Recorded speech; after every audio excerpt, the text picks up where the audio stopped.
welcome back to Forza Horizon 5 with another Baja build, and this time we're going over something a little bit unique. This is the Porsche Taycan Turbo S, the all-electric, definitely turbocharged sports sedan. Now I know what you're thinking, this is an S1 class, how are you gonna do that? Well, we're going to try the Forsberg racing approach again. It didn't work very well that time, however, off-road race tires dropped the PI enough. And then you go on and throw the Forza Aero on, and it drops it even more. And then you can put on your rally suspension, your that, whole 9 yards. It is very heavy. How much does that actually help the handling? A lot, okay. We're obviously not going to get any more horsepower. Ooh. However, we don't really need to worry because we already have 750 horsepower. I think we'll go for a little bit of tires. We'll definitely go wider track width. And now we're pretty much out of PI. We're going to put the off-road diff on, rally differential. And that's pretty much it. So in that case, we might as well go for gold in that regard and see what else we can sneak on. And the simple answer is not much. So why don't we just put on those wheels? They actually look pretty cool since we're there. Stats are actually pretty impressive. 750 horsepower, 770 foot-pounds of torque. Big tires, 295s on the front, 335s on the rear. But it is also 5,300 pounds. But it is all electric. So, I have no clue how this is going to fare. What I do know is that this has to beat the Maserati 8CTF, which is a 226 4-round here. If it wants to get on the podium, it has to beat the Mercury Cyclone, spoiler that, did a 230.4. And I have no clue how this is going to fare, because it's incredibly heavy. It's the heaviest vehicle since the Bronco R, the target vehicle. But it's all electric. It has instant torque. So that might not be such a big deal on the launch. And it has a gearbox, which is rare for an electric car. So it actually, okay, it doesn't turn. That's one thing to note. But it might not be bad. The only other non-gasoline powered vehicle was the Viper, and that's sitting in 5th. Can we, no, I'm wide. There we go. I'm not really sure what gear I want to be in, to be honest, because normally with electric cars, you put them in first or second, and then you leave them there forever, but not with this vehicle. This vehicle is very finicky with that. We just about made that checkpoint. I don't know how we're gonna, a little bit of a break on. I'm a bit paranoid about launching it at 110. Good thing I was paranoid because I would have missed that corner otherwise. And we rock it up here, all the way up to, it's not that fast accelerating. It was actually losing speed up the hill, which is surprising, to be honest. And then we get on the brakes, it doesn't stop. It doesn't stop. I'm not sure the electric car was such a good idea, because it doesn't stop, and it's really not accelerating like a 750 horsepower vehicle would. I mean, the Range Rover, the Defender, is the fastest vehicle we've ever had in terms of top speed. That did 130 down the initial straightaway. This is barely cracking 120. Yeah. So, we'll see. Maybe it's one of those slow vehicles that's actually fast. You know, it feels slow, but it's actually blitzing the times and you just don't realize it. Maybe it's one of those vehicles. We have to give it the benefit of the doubt. Every vehicle has to be tested as if they are a future champion, just for fairness' sake. I'm not feeling it, but I have been wrong in the past. The Maserati, famously, I thought was terrible to drive, but it has been leading our leaderboard by at least 3 seconds for the last, few videos. So, how do I know? Down the brakes. Yeah, it doesn't feel quick. We'll have to see how the time fares, but, I don't know. A little bit wide, a little out of position. You get on the ground nicely, and it's barely 100 on the line. Barely 100. That's not great. I don't have a good feeling about this car.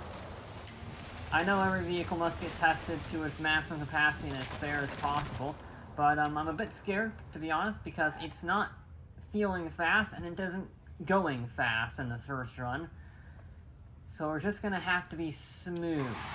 That's the name of the game in this case, I think, is smoothness. And that's a problem when it weighs 2.5 tons, because it doesn't want to be smooth when it's the weight of a building. Yeah, we'll only get up to about 126, not bad, but then you have to get on the brakes and get it stopped, and it doesn't really want to do that. That was a better run, though. I think that was a smoother run. Shift it down. Understeer, understeer, understeer. We're only carrying about 58. There are some cars that have carried in the 60s through there. Nearly 70 on some vehicles, depending on how much grip they've had. Okay. A little braver. A little braver. 109. Much better. Much better indeed on that one.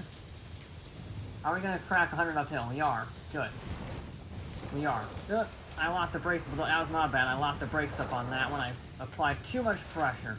That was absolutely on me for that late braking. That's not on me, though. That's just not turning. That's what that is. I'm leaving in second on the way here. That might give me a little bit more speed. I don't know.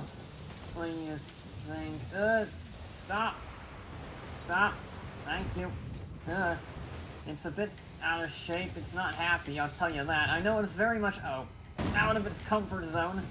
But, sometimes you just gotta deal with these things. Chuck it in nicely like that. That was a better section, even though I'm pretty sure I murdered my face on that sand dune. It's not...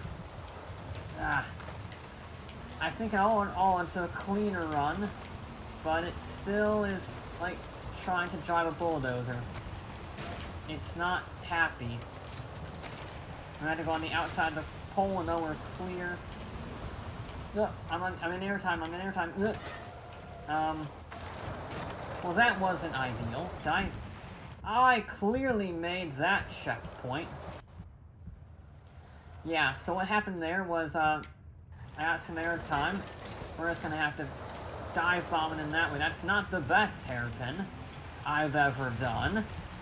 I don't know what that was, car, but if you could please not do that, that would be greatly appreciated. Okay. I think this was a better run, even though it's still not great. Better hairpin, that was for sure. Okay, now we hit the first bump. Make it. Thank you. Nope. Nope. Okay. So, it doesn't like the bumps. It doesn't like the braking zones. And it doesn't like, really, the acceleration zones. Huh.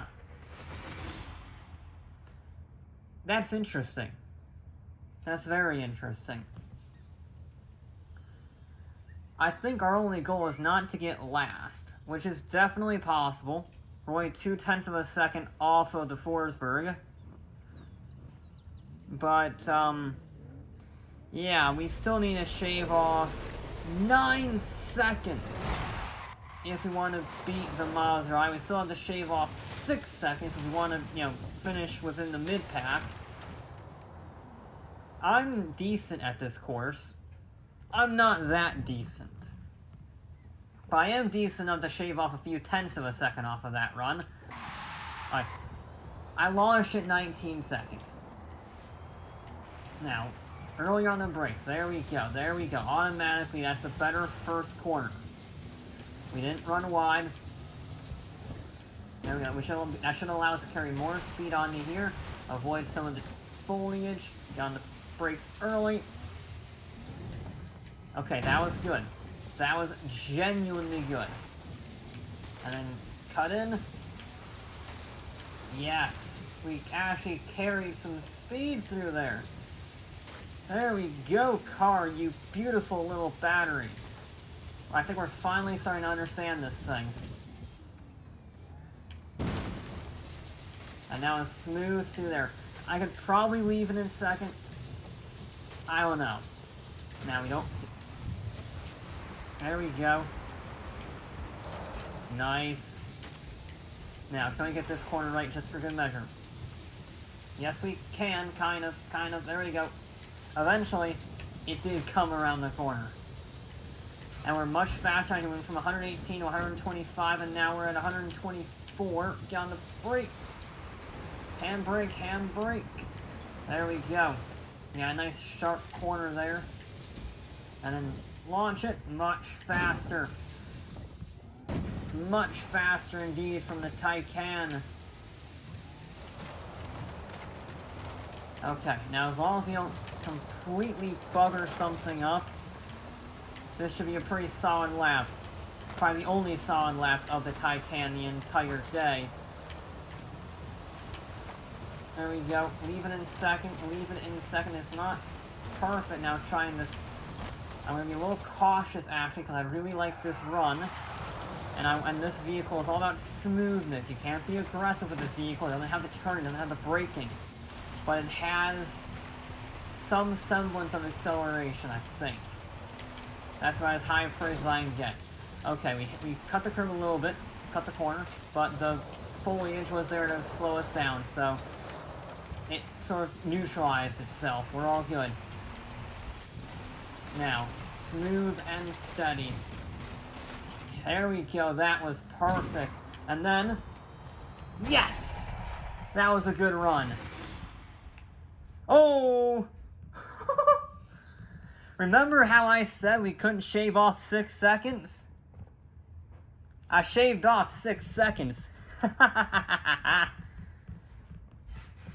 There you go. It went from stone dead last to second overall. Beat the Datsun by 0.2 of a second and 2:29.2. Whew. That was probably one of the best runs I have ever done. Wow. Like the Maserati, I don't like how it drives. But if you can just thread it perfectly, that run was nearly perfect in every way. Once you get that perfect run, it makes up for the flaws you have with the vehicle. And it worked. I'll take that any day of the week. Any day of the week. I don't like the car in any way. I don't like how it doesn't stop very well. I don't like how you have to brake very early. I don't like how you have to turn in very early. And it just feels like it's dragging itself out wide from the weight. But it's fast, I'll give it that. Anyway, that will be it for this episode of Forza Horizon 5. I'll be back with more